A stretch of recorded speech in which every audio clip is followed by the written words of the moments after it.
Salut à la Bulls Nation, bienvenue sur French Bulls TV. On va revenir sur le trade que les Bulls ont réalisé mercredi pour envoyer Bobby Portis et Jabari Parker à Washington, plus un second tour de draft 2023 en échange d'Otto Porter.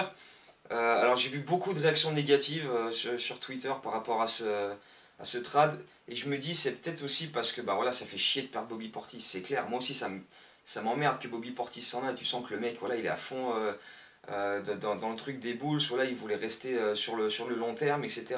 Mais voilà, je vais essayer quand même de tourner le truc en essayant de donner du sens à ce trade, essayer de comprendre pourquoi c'est pas une si mauvaise chose que les Bulls ont faite avec ce trade.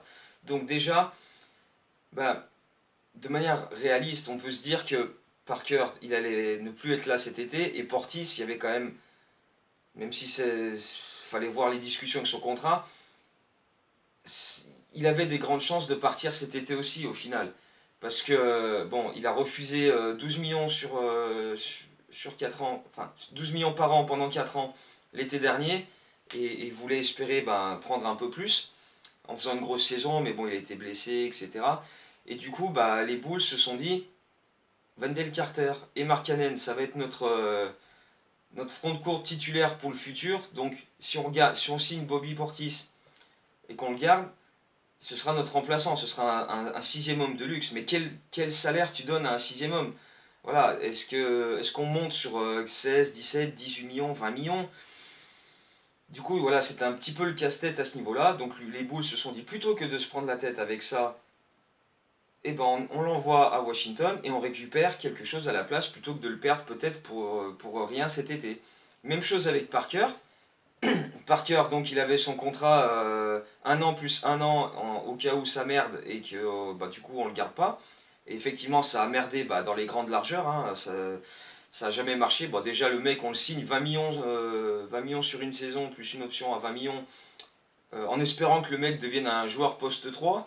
Ça a jamais marché. Au bout de 2 entraînements, Fredberg il a dit non, ça marchera pas. Il en a fait un remplaçant poste 4. Euh, Quand Jim Boylen a pris les rênes, il l'a foutu sur le banc pendant un moment, et là ils l'ont fait jouer parce que voilà, pour essayer de faire monter sa cote pour un trade. Donc voilà, deux joueurs qui avaient de grandes chances de plus être là cet été, on les a envoyés pour récupérer un très bon joueur. Parce que ok, il a un salaire énorme, il a un salaire disproportionné, autoporteur, mais il arrive en étant un joueur poste 3 dont on a besoin, parce que c'est un poste voilà, sur lequel depuis longtemps on dit voilà, c'est un poste où on doit se renforcer. Euh, il a de l'expérience, ça fait quand même sa sixième année NBA alors qu'il a que 25 ans, il est allé 4 fois en playoff. Euh, il peut jouer également poste 4 parce que c'est un bon rebondeur. Donc il peut voilà, participer si on veut faire du small ball. Il est capable de shooter à 3 points, c'est un excellent shooter, il a 40% en carrière. Il a progressé au fil des années à ce niveau-là aussi. C'est un très bon défenseur qui peut voilà, garder des arrières, il peut garder des ailiers. Donc même si c'est pas le plus costaud, le plus physique, il est capable, voilà, il a quand même des capacités athlétiques pour garder plusieurs postes. Donc, au final, on a récupéré un titulaire poste 3 solide, très bon joueur, même si voilà, au niveau du salaire, bon, voilà. Mais voilà, on a bah, Carter, Markkanen, Porter, qui sont pratiquement voilà, trois titulaires sécurisés pour la suite et dans la progression qu'on veut faire de l'équipe. Alors, oui, son salaire, ça bloque pour la free agency de cet été. Mais bon, il faut être réaliste, et les Bulls l'ont dit, John Paxson l'a dit, on va pas aller chercher du gros cet été. Si vous rêviez de Clay, de Kemba, de Kevin Durant ou de gros free agents cet été, arrêtez tout de suite.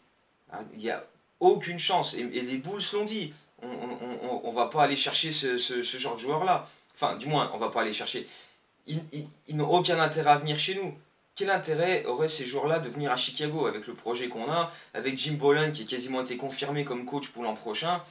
Voilà, c'est du coup on a moins de marge au niveau salaire à donner cet été.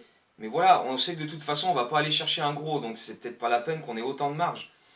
Donc, et les Bulls en ont pris conscience. Mais tu vois, ça vient aussi des fans. Chaque fois, on dit de toute façon, qui tu veux aller chercher, quel joueur va venir dans cette galère, dans le bordel qu'est cette franchise. Bah voilà. Donc du coup, tu vois, les joueurs, pareil, ils se disent, qu'est-ce que tu veux que j'aille foutre à Chicago? Donc du coup, voilà, cette réflexion-là a été prise en compte par les dirigeants et ils se sont dit, bah, vu qu'on a, de manière réaliste, on a peu de chances d'aller attirer un Klay Thompson, un Kemba Walker, un type qui va changer le visage de la franchise et nous faire prendre un bond en avant monumental, bah, plutôt que d'aller négocier avec ces gars-là, sachant qu'on a très peu de chances, et ben voilà, on récupère contre deux joueurs qui avaient des chances de toute façon de plus être là, on récupère un mec qui sera notre titulaire poste 3 pendant 2 ans. Donc voilà, ça reste voilà, dit comme ça, voilà, ça fait quand même plus de sens que juste voilà, se débarrasser de deux joueurs contre un joueur avec un gros contrat. Donc voilà, après on verra bien comment ça va se passer cet été. Si on fait quelque chose le soir de la draft, si on trade quelqu'un pour, tu vois, suivant comment on est placé. Si jamais on a le pick 6 et qu'on essaie de trade up pour récupérer le pick 3 ou 4 avec une autre équipe, qu'on leur envoie Zach Lavine par exemple ou Chris Dunn, à voir comment ça va se dérouler. Parce que voilà, Chris Dunn est encore évolué par les Bulls, tu vois. Euh, John Paxson l'a dit, on est encore en train de voir ce qu'il est capable d'apporter, etc. Et du coup, tu vois, j'avais fait la vidéo la semaine dernière en disant est-ce que Chris Dunn est le meneur du futur pour les Bulls. Et du coup, ça commence à pas se dessiner bien pour lui, quoi. Parce que si Paxson lance des trucs comme ça met un petit peu la pression à Chris Dunn. Tu vois, t'as intérêt de faire une grosse fin de saison si tu veux qu'on te garde et qu'on n'écoute pas les rumeurs de trade te concernant. Donc voilà. Et puis en même temps, s'il fait une grosse fin de saison, il y aura plus de rumeurs de trade pour venir le chercher. Donc moi, je suis pas super optimiste sur le futur de Chris Dunn à Chicago. Donc à voir, mais perso, je pars pas optimiste là-dessus. Donc on va voir comment ça va se dérouler. Mais voilà, moi personnellement, je pense que ce trade de Porter, sans être exceptionnel, on va pas crier au génie, mais je trouve que voilà, il est pas affreux, que c'est pas un trade de merde, comme j'ai pu le lire, etc. Je pense que c'est quelque chose de pas vilain. En positif, pas plus, mais ouais, pas mal. Pas mal. Dans le sens où voilà, on se récupère un titulaire poste 3 qui est quand même un joueur assez solide, pas une méga star, mais un joueur solide, et que voilà, on sait très bien que de toute façon cet été on n'allait pas signer de la méga star. Donc voilà, même si on a moins de marge dans le cap cet été, mais on a quand même encore une vingtaine de millions, et ben voilà, on s'en servira pour signer d'autres joueurs, mais voilà, à aucun moment on peut se dire de manière réaliste, wow, on va signer du Klay Thompson, du Kemba Walker, etc. Même si j'adorerais Kemba Walker, franchement, moi perso, ce serait top. Mais voilà, j'y crois pas une seconde. Et même les dirigeants semblent se dire, de toute façon, avec le projet qu'on a, on est en reconstruction. euh, Quel est l'intérêt pour ces joueurs-là de venir chez nous? Donc voilà.